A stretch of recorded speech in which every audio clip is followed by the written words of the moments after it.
Welkom terug by die Groot Ontbyt. Ons gesels vanmôre oor 'n film getiteld David. Ja, maar hierdie is 'n animasiefilm gemaak deur 'n maatskappy getiteld Sunrise Studios en die hoof van tegnologie van Sunrise Studios, Chris Botha, is hier by ons môre. Ons praat 'n bietjie oor hierdie baanbreker animasiefilm en waar dit oral gewys gaan word, want dit, as ek dit nie mis dit nie, môre, Chris.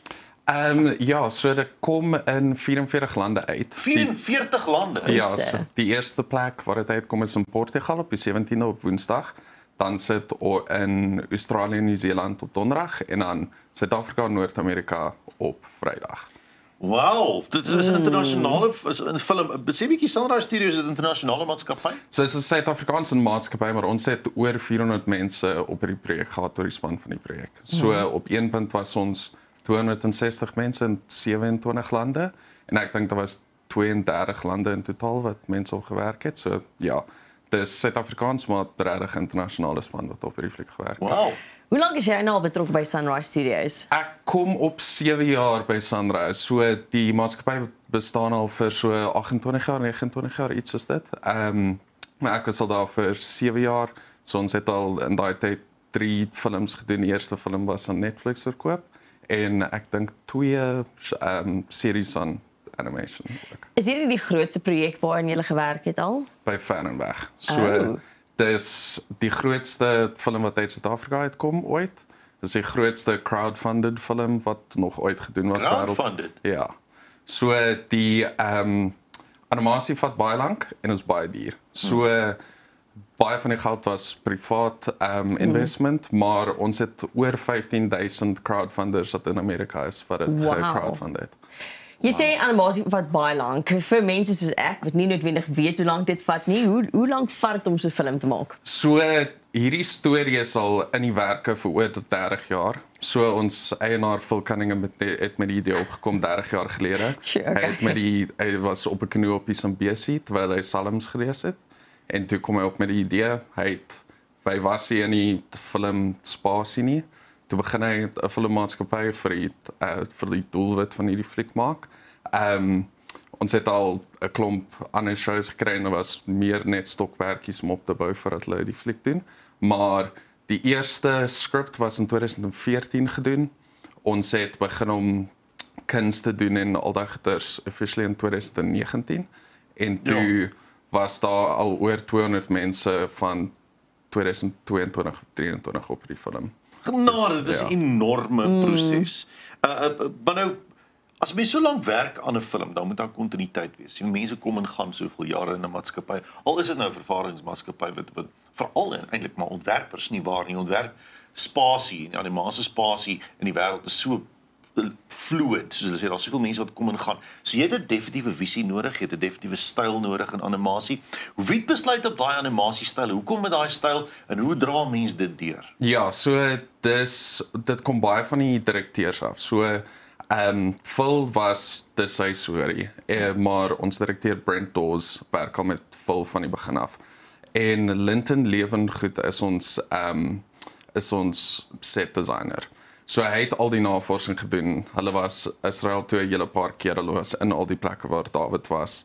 Hulle het na argeologiese sites toe gegaan, al daai goeters en is reg waar die hoeveelheid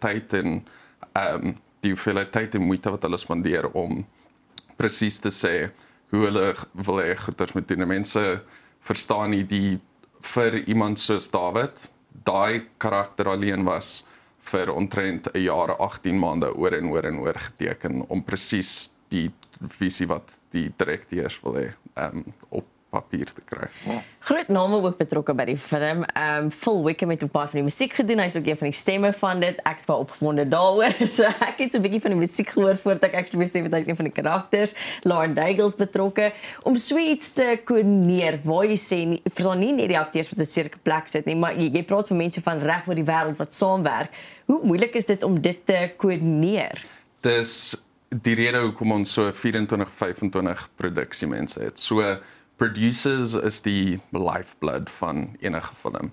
En hulle is die mense wat al hierdie goeders rondtrek. So dis ongelooflik moeilik. Ons het mense gehad in Los Angeles wat al die casting en stemme gedoen het in hulle audisie en is regtig waar is vreeslik moeilik. Dit is baie moeite. Maar ja, so selfs iemand soos Phil was nooit in Kaapstad nie, het nooit hierso kom die stemme doen nie. Maar dan sit ons in Kaapstad op 'n video call met hom in 'n studio in LA en dan doen hulle die stemme en hulle gee notas terug terwyl hulle in die studio is en ja. Dis amazing hoe 'n mens deesdae reg oor die planeet af kan werk in een projek. Die wêreld het klein geword. Maar ons almal ken die narratief van Dawid. Ons almal weet wat Dawid se storie is, van kleins af vertel almal vir jou. Jy lees en jy leer wie is Dawid. Hoe hou 'n mens so 'n storie nuut en vars? Hoe sit 'n mens 'n nuwe, ek wil nie sê spin nie, maar hoe sit jy 'n nuwe gevoel of net 'n varser, dieper gevoel in 'n storie soos Dawid? Dit moet baie uitdagend gewees het. Ja, nee, dit was so ons direkteurs en die mense wat op die skrip gewerk het regtig probeer om die passie en die inspirasie daar te hou. En dis natuurlik 'n musikaal, so die baie van die goeters wat hulle 'n bietjie meer weggestap het is in die liedjies en is regtig waar dis ongelooflik hoeveel effort hulle spandeer het om die liedjies te skryf en die woord uit die Bybel uit te trek in daai liedjies in. En dit was jare se werk van mense oor die wêreld wat dit uitgetrek het. Maar ja, dis 'n bietjie skrikwekkend wanneer hulle praat en ons baie mense wat baie opinies het oor die storie. Maar so maar ja, ek dink ons is op 'n plek waar dit nog steeds soos die woord justice doen, maar dis nog steeds 'n briljante animasie. Chris, hoekom moet mense hierdie gaan kyk? Wat is die boodskap wat jy hoop mense kry as hulle nou hierdie week hulle kaartjies gaan koop wanneer dit oopmaak reg oor die wêreld? Wat is daai boodskap wat jy hê mense moet hê? False doel vir Sunrise en as jy tot in die maatskappy en as soos jy met die trappe opstap in die kantoor is, inspire through story. Ek dink as die rede hoekom mense hierdie fliek moet gaan kyk is elke liewe mens het Goliat in hulle lewe.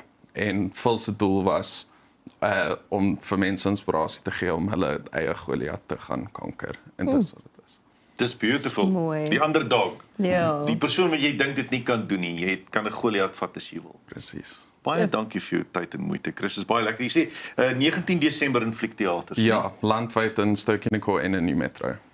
David, 19 Desember is 'n lekker mooi om te kyk. Animasie, maar animasie met 'n betekenis, met lekker tunes en met bekende mense se stemme ook nou nogal in. Met mense wat kan sing, laat die Eigel genade. Nou ja, baie dankie Chris vir jou moeite vanmôre. Dankie, het lekker om hier te wees. Nou ja, dis dan Chris Botha. Hy is die hoof van tegnologie by Sunrise Studios. Die baanbreker animasiefilm Dawid, 19 Desember in Filmteaters. As ons terugkom, gesels met Brent Lindetjie en dan praat ons oor hierdie jaar se goedvoel stories hoogtepunte.